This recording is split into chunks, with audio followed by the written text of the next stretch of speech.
The whispered words that changed everything. The morning sun cast long shadows across the bustling downtown street as Marcus Thompson adjusted his expensive watch and quickened his pace. At 34, he had built a tech empire that made him one of the youngest millionaires in the city, but success had come at a price.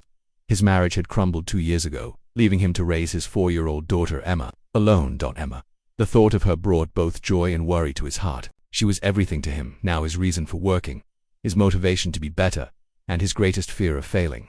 This morning, like every morning for the past month, he was taking her to the small park near his office before heading to work. It was their special time together, a ritual that helped ease the guilt he felt about the long hours his business demanded. "Daddy, can we feed the ducks today?" Emma had asked as they walked hand in hand down the tree-lined street. Her small fingers gripped his tightly, and her blue eyes sparkled with a kind of innocent excitement that made Marcus's chest tighten with love. "Of course, sweetheart," he had replied, though his mind was already racing ahead to the board meeting, scheduled for 9 o'clock. The investors were expecting the quarterly reports, and there were 3 major decisions that couldn't wait. The park was peaceful in the early morning light. A few joggers moved along the winding paths, and an elderly man sat on a bench feeding pigeons. Emma ran toward the small pond where several ducks glided across the water's surface, their movements creating gentle ripples that caught the sunlight. Marcus pulled out his phone to check the time. 8:15. He had exactly 30 minutes before he needed to leave for the office. As Emma scattered breadcrumbs she had saved from breakfast, he found himself answering emails, his attention divided between his daughter's laughter and the urgent messages flooding his inbox. "Look, Daddy, the mama duck has babies," Emma called out, pointing excitedly at a family of ducks swimming near the shore. "That's wonderful, honey," Marcus replied absently, his fingers flying across his phone's keyboard as he responded to his assistant about the morning's agenda. It was in that moment of distraction that everything changed. When Marcus looked up from his phone, the spot where Emma had been standing was empty. The breadcrumbs lay scattered on the ground, but his daughter was nowhere to be seen. "Emma," he called, his voice steady despite the ice-cold fear that shot through his veins. He spun around, scanning the immediate area. Emma, panic rose in his throat as he began to run, checking behind trees, around the small playground equipment, near the walking paths. Other people in the park looked up at the sound of his increasingly desperate calls. The elderly man feeding pigeons stood up, concern creasing his weathered face. "What does she look like?" the man asked kindly. 4 years old, blonde curls, wearing a white dress with little flowers, Marcus managed to say, his heart pounding, so hard he could hear it in his ears. "She was just here. She was right here." Minutes felt like hours as Marcus searched frantically. He called the police, his hands shaking as he dialed.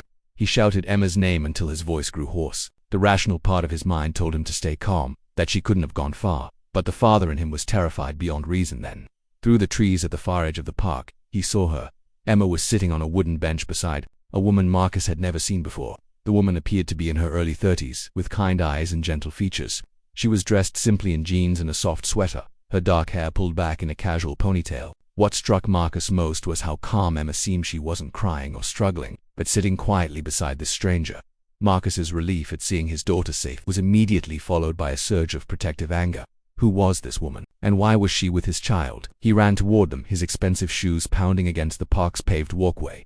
As he got closer, he could see the woman leaning down toward Emma, speaking to her in what appeared to be a gentle, soothing voice. Emma was nodding and even smiling slightly, which only confused Marcus more. "Emma," he called out as he approached. "Emma, come here right now." Both Emma and the woman looked up at the sound of his voice. Emma's face lit up with relief, and she jumped down from the bench, running toward him. "Daddy, you found me," she exclaimed, throwing her small arms around his legs. Marcus scooped her up immediately, holding her tight against his chest as he looked over her head at the woman who remained seated on the bench. She was watching them with the expression of understanding, and something else, something that looked almost like recognition. "Who are you?" Marcus demanded, his voice sharp with lingering fear and suspicion. "What were you doing with my daughter?" The woman stood slowly, her movements careful and non-threatening. "I found her crying by the pond," she said quietly. "She said she couldn't find her daddy." Marcus felt a stab of guilt. Emma had been crying while he was absorbed in his phone, and he hadn't even noticed she was lost until it was too late. "I was just keeping her company until someone came looking for her," the woman continued. "I have a little girl of my own, so I know how scary it can be when you're lost." Something in her voice made Marcus look at her more carefully. There was a sadness there, a depth of understanding that spoke of experience with loss and fear. "What did you say to her?" he asked, his tone softening slightly. "I saw you talking to her." The woman hesitated for a moment, then stepped closer. She looked directly into Marcus's eyes as she spoke, and her words were barely above a whisper, but they hit him like a thunderbolt. "I told her that sometimes daddies get so busy trying to take care of everything that they forget to just be with the people they love most." And that doesn't mean they love them any less, it just means they need a reminder of what's really important. Marcus felt the world stop around him. The woman's words weren't just an explanation of what she had told Emma, they were a gentle, profound truth that cut straight to the heart of everything he had been struggling with since his divorce.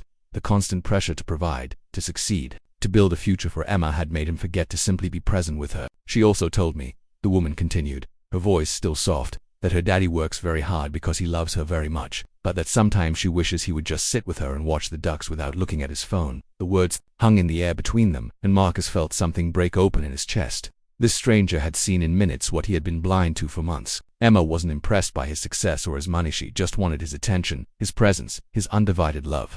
"Thank you," he whispered, his voice rough with emotion. The woman smiled gently. "My name is Sarah," she said, "and I think Emma is lucky to have a daddy who cares enough to run through a park shouting her name." Marcus looked down at Emma, who was still in his arms, her small hand resting against his cheek. "I'm sorry, sweetheart," he said to her. "Daddy's going to do better, okay? How about we skip work today and spend the whole morning feeding the ducks?" Emma's face broke into the brightest smile he had seen in weeks. "Really, Daddy?" "The whole morning." "The whole morning," he promised, setting her down and taking her small hand in his as they walked back toward the pond together.